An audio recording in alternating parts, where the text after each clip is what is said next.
15 दिवस टिकणाऱ्या ह्या ज्वारीच्या तिखट पुऱ्या एकदम खमंग आणि खुसखुशीत, बनवायला खूपच सोप्या.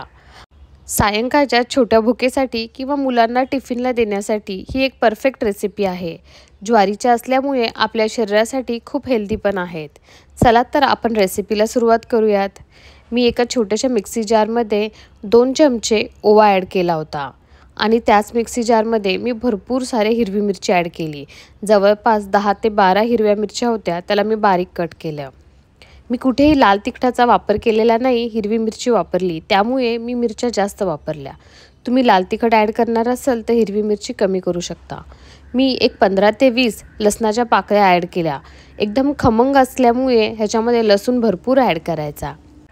आपली झणझणीत अशी पेस्ट बनून तयार आहे. कन्सिस्टन्सी अशीच पाहिजे. थोडं थोडं पाणी ॲड करून त्यानुसार त्याची पेस्ट बनवून तयार करायची. नंतर मी 2.5 वाटी ज्वारीचं पीठ घेतलं होतं आणि त्याचमध्ये 1 वाटी गव्हाचं पीठ ॲड केलं, कारण की त्याच्यामुळे बाइंडिंग चांगली येते. आणि अर्धा वाटी बेसन पीठ ॲड केलं, त्याच्यामुळे खुसखुशीतपणा येतो. ह्याच मिश्रणामध्ये मी 1 मोठा चमचा धने पावडर ॲड केली होती आणि त्याच चमच्याच्या साहाय्याने मी 1 मोठा चमचा जिरा पावडर ॲड केली होती. जिरा मी आधी थोडासा रोस्ट केला होता आणि अर्धा चमचाच हळद ॲड केली होती.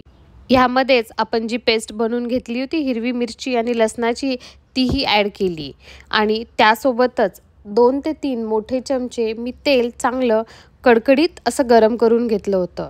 ह्यामध्ये तेलाचं मोहन घालायचं, म्हणजे छान खुसखुशीत अशा आपल्या पुऱ्या बनवून तयार होतात. तेलाचं मोहन ॲड केल्यानंतर सुरुवातीला चमच्याच्या साहाय्याने सर्व मिश्रण मिक्स करून घ्यायचं, कारण तेल खूप गरम होतं तर लगेच त्याच्यामध्ये आपण हात नाही घालायचा. 1 ते 2 मिनटं मी चमच्याच्या साहाय्याने सर्व तेल मिक्स करून घेतलं. त्यानंतर मिश्रण थंड झालं होतं तर हाताने त्याला व्यवस्थित चोळून घ्यायचं. ही स्टेप खूप महत्त्वाची आहे. डायरेक्ट पाणी ॲड करायचं नाही.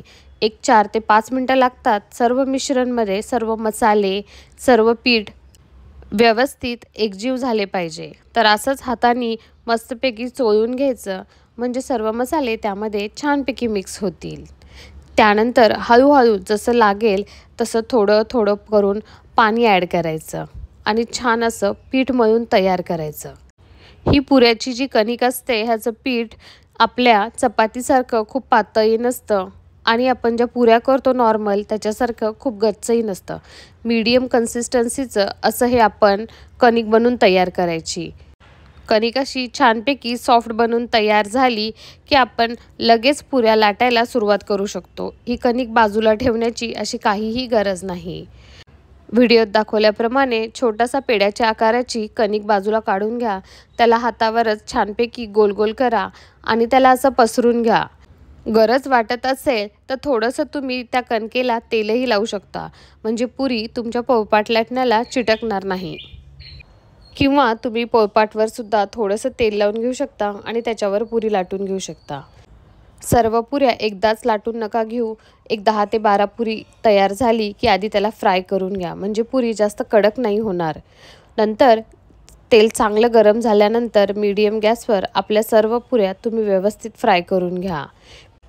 पुरी जेव्हा खूप गरम असते तेव्हा लगेच त्याला डब्यामध्ये भरून ठेवू नका. पुरी अशीच खमंग आणि खुसखुशीत 15 दिवस जशास तशी टिकते. त्यामुळे पुरी व्यवस्थित थंड झाल्यानंतर त्याला तुम्ही डब्यामध्ये काढून स्टोअर करून ठेवू शकता. चहासोबत खाण्यासाठी तर हे खूप छान ऑप्शन आहे.